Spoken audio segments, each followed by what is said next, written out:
Today I'm going to talk about hoarding. Hoarding is a mental disorder that is extremely misunderstood. One of the things I always try to mention to people when I talk about hoarding is that hoarding is an obsessive disorder. It's not just someone being lazy or something. It is an actual imbalance in the brain that is causing something to go wrong.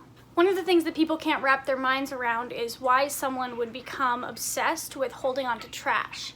And the thing that you're missing when you say it that way is that the things that they're holding on to are not trash to them. Hoarding is not about keeping trash, it's more about the inability to distinguish between what is trash and what is treasure. People with hoarding disorder tend to assign an undue amount of emotional or financial value to physical items. Now, there are any number of reasons why someone might begin to hoard. Sometimes it's due to a specific trauma, sometimes it's due to financial hardship, and of course every person is going to be different. Now, the reason that I'm talking about hoarding today is because I did grow up in a hoarding situation, though I am not personally a hoarder. Now, growing up in that situation, there are certainly a lot of things that were confusing to me, and so I've done a lot of research and a lot of learning and joined some child of hoarding support groups in order to better understand my situation, as well as to ensure that I'm taking the proper steps to not fall into that behavior myself. They're generally considered 5 stages of hoarding. The 5 stages of hoarding range from level 1 hoarding, where there's just light clutter, all the way up to level 5, where there's significant structural damage,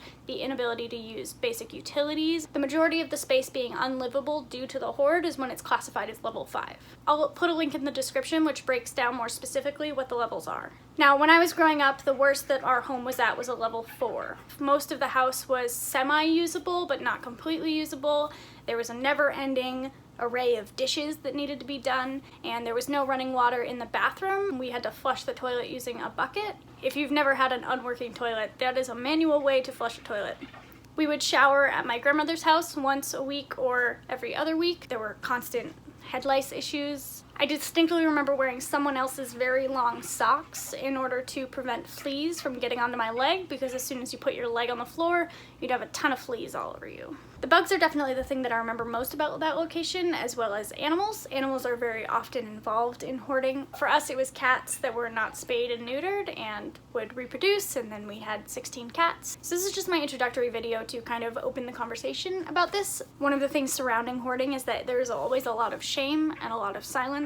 It can be really difficult to talk about this kind of thing, but not talking about it is how you end up in really dangerous situations without people being aware.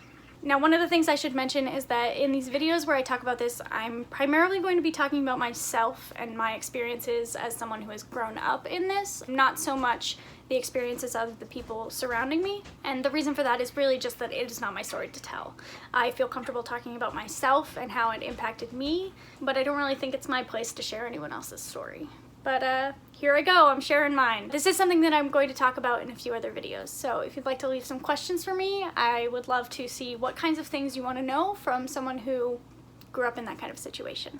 And for those of you who are longtime viewers who are like, hey Kim, where have you been? I've been doing a lot of things. Quarantine was not the easiest for me. I definitely had a lot of issues surrounding it. One of the things that has been kind of cool is aquariums. So I will be talking about aquariums in some future videos because that has been my quarantine obsession. But another huge thing is that I am now moving on in my PhD, and I have just completed my dissertation proposal. So now I'm beginning my dissertation. So, you know, we can just blame all of my lack of videos on dissertation if we want. It's much easier to blame anything else but me. But I do have a number of video ideas that I'm kind of excited about, so welcome back to me, I guess. I hope you all have a wonderful day.